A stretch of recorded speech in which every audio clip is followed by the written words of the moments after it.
I always struggled as to what I wanted to pursue with my life. It's a big question for any college kid to answer. Because the truth is, not one of them knows, not one.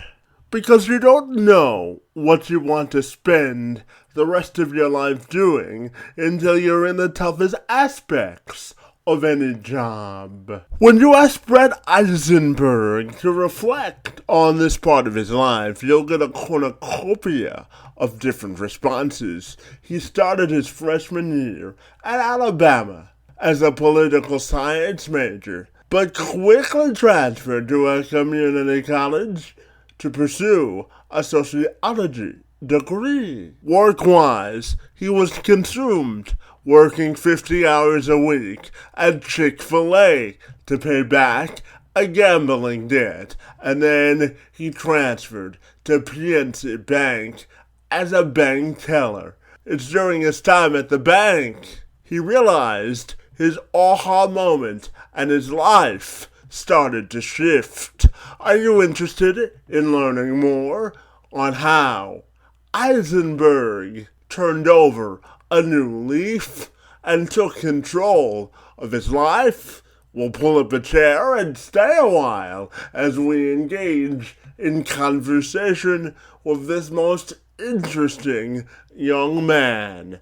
I'm Kevin McShann. Let's have this conversation.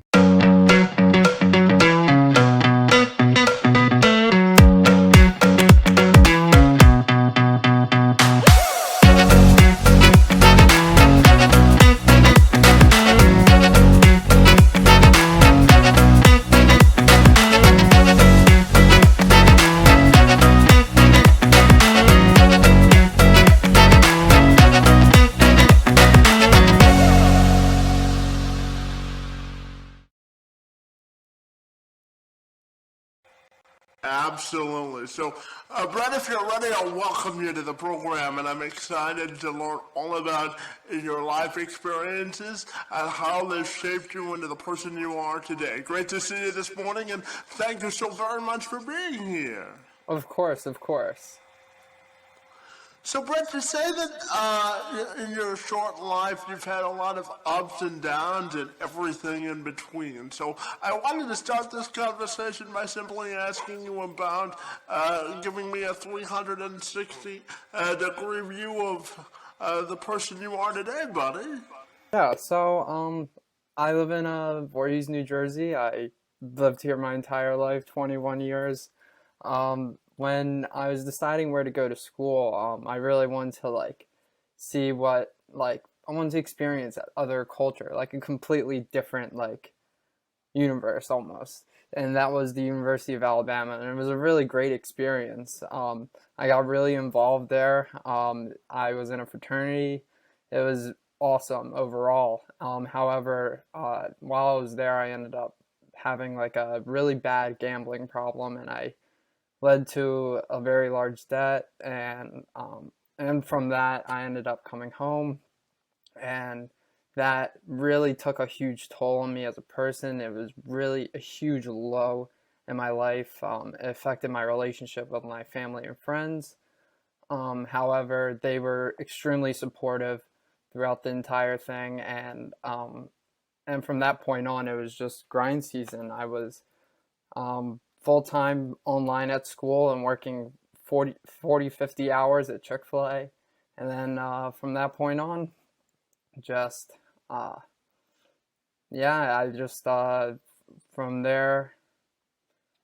Uh, from there, I just took that. I took that experience, and I really didn't know where I was going to go.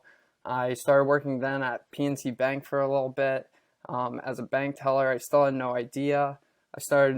I then transferred to Rowan as a sociology major. Really still had no idea what I was going to do. Then my brother, who started legal lease marketing, he offered me the opportunity to take on some work. And then from there, I really just took it all from there. Found great success with my graphic design. I found awesome success with my social media management, and now I'm full time I'm all in, and I'm really excited to see where that goes.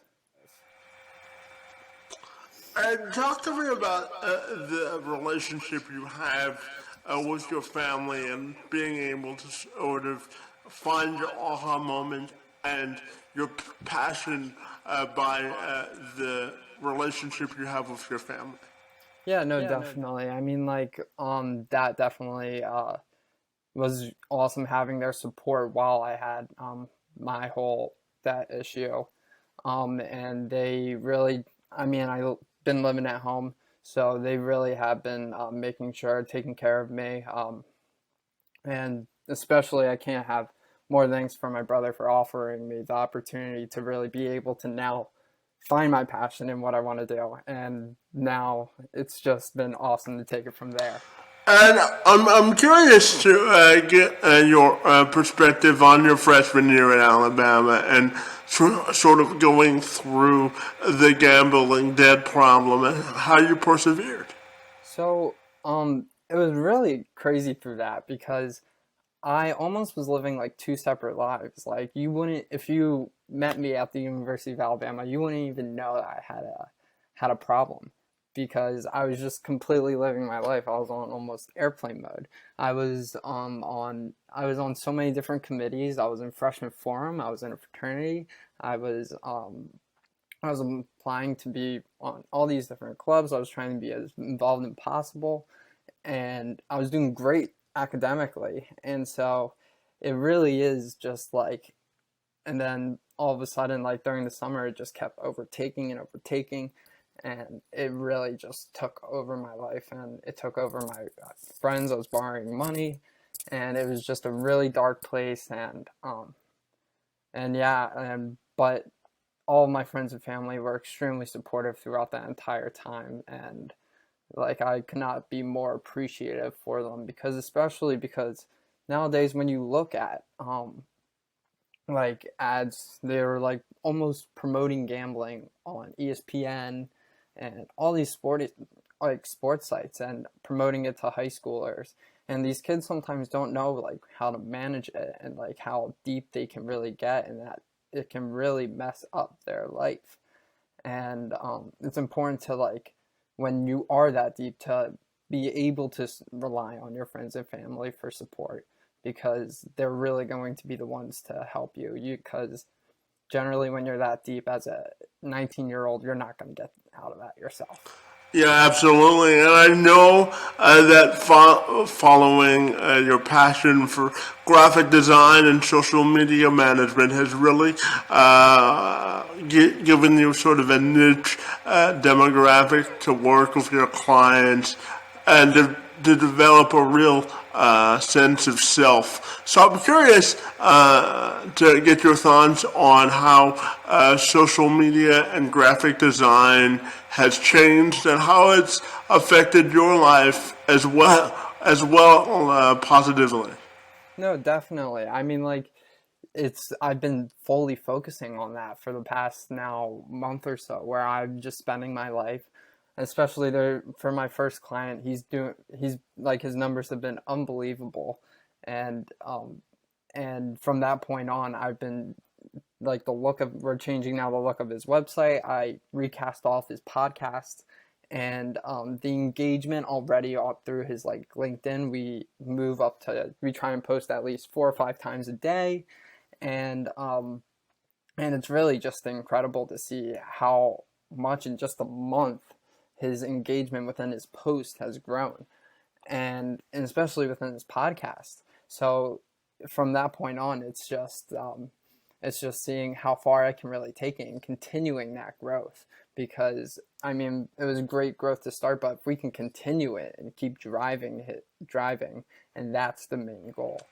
Hey, Brett, I'm curious since you have extensive experience on overcoming obstacles and finding perseverance. I'm wondering what your message would be to someone going through a similar situation that you did, and what's your key, do you think, to persevere and come out the other side?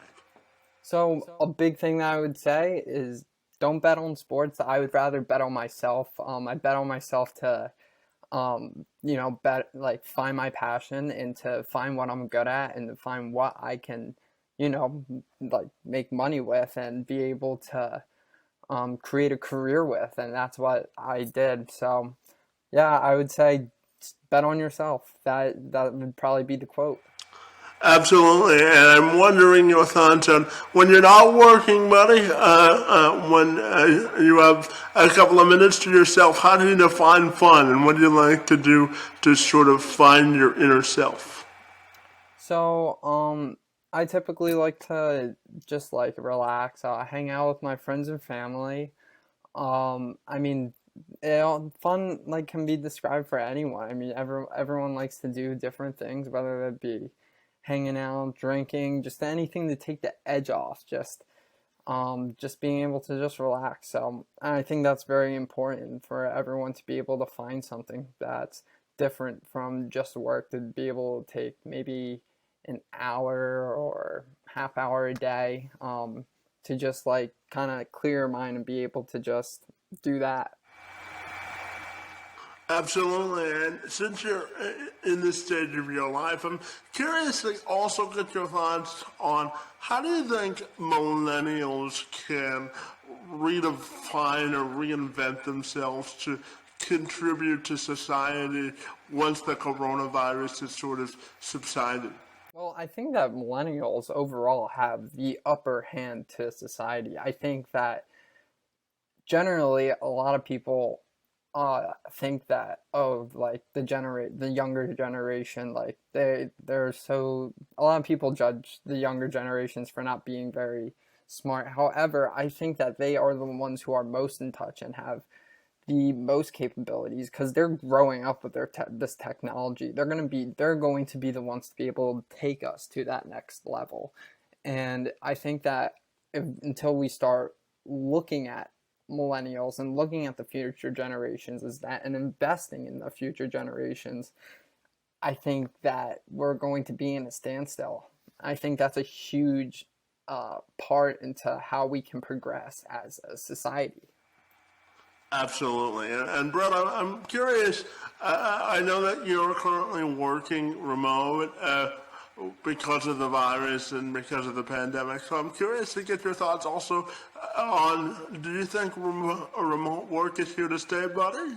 Um, I think it really depends. I work remote because my job really doesn't really necessarily require me to like meet with any sort of clients. I'm more of like kind of behind just working on graphic design, so I can really work on my laptop, and I find it very beneficial because for me personally, because I'm able to work, whenever I really want to.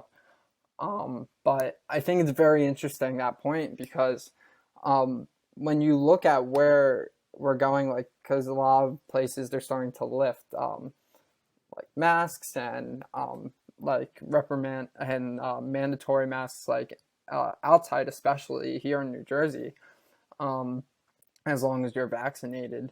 I think that it's going to be very interesting to see how people start reacting going back to work because are there going to be handshakes? Is it going to be elbows? Is it going to be like masks? Like it's going to be very interesting to see how people start going back to work.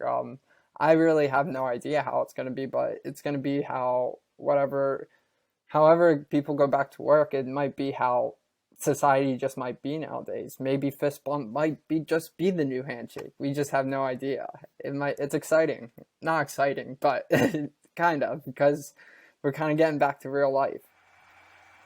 Evolution is always a positive thing. And Brett, my final question for you is I know in this young stage of your life you may not have given this much thought, but I'm curious to get your thought on how you want to be remembered or how you want your legacy to be defined. Um, yeah, as a 21-year-old, it's kind of tough. However, I would say that I just want to make sure that I don't regret anything about my life. I want to live my life to absolute fullest. For the next year, I plan on traveling a ton. So I really am excited to like see the world. So yeah, I just want to make sure I live my life to the fullest, and no matter what, like I have zero regrets. Hey, Brett, I really want to thank you for taking a few minutes this morning to give me a glimpse inside your life and what made you the person you are today. You have an interesting story, and I appreciate you sharing it with me this morning. Great to see you, and thanks so much for being here.